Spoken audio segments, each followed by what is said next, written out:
Y'all, Brother Doug here with another update. I want to talk about Pokemon Black and White 2.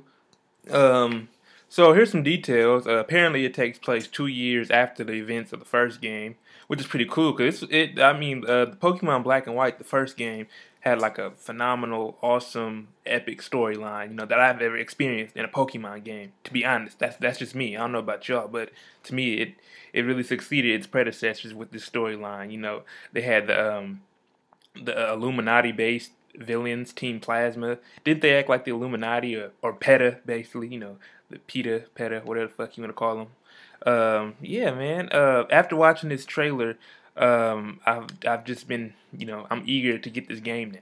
Also, by watching the trailer, I picked up a few things like apparently the half of Unova is frozen because Kyurem.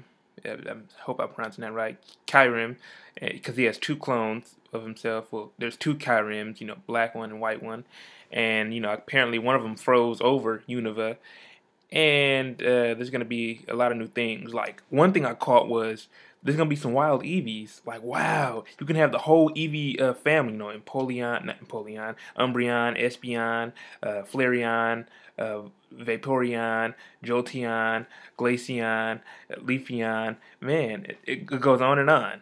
Yeah, I could be a rapper, man. Yeah, that's pretty cool that Eevee's gonna be wild. Into characters, apparently there's gonna be some new characters. Of course, you're not starting off as the trainers that you started off with on Black and White. The trainer that you named, and there's no rivals like Sharon or Bianca. There's gonna be totally new characters. Since it's 2 years after the first event, so it makes sense. And also, there's gonna be two new gym leaders: a Poison gym leader and a Water gym leader. And it would be cool. It'd be dope if the trainer that you play as now on Black and White 2 fought the trainer from Black and White 1. That would be dope. Just like how I remember on Gold and Silver where you played Ash, where you battled Ash in Gold and Silver at that hill on that mountain. That would be tight if you do that on this game, and also it would be tight if after you beat this game, Black and White 2, you can go back to the gyms and face the old trainers, the trainers that originally were part of those gyms. That's just me, man.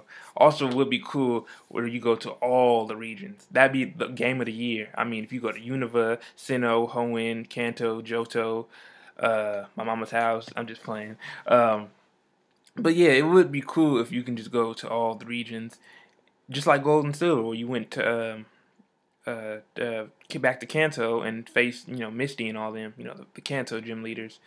But that's just me speaking. Nintendo. I don't know if they troll or not, but Nintendo has doing an awesome job. They're the reason why I'm a big kid at heart, and I'm 22 years old. Well, about to be 22 years old. May 17th. Don't you forget it. A lot of y'all have been sending me texts and messages and Facebook messages and Twitter, etc. Asking me, hey, who's my favorite Pokemon? Well, I'll give it to you right now. Kanto region, you can't go wrong with a Squirtle.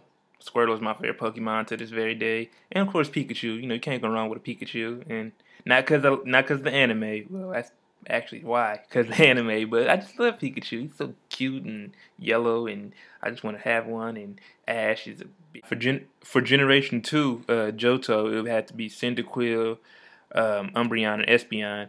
Just because they're cool. I mean, when you first got introduced to them on Gold and Silver, it's like, wow, man, these Pokemon are fantastic. Like, how are they going to top the first generation? And they did with this second generation, but a lot of people don't like second generation because they feel like, they just threw in random animals from real world animals into the game and just added little elements like fire and ice to them and psychic. Like, for example, Girafarig, he's half normal, which is a normal, real life animal, and psychic. So they just felt like it was half-assed, but I don't think so.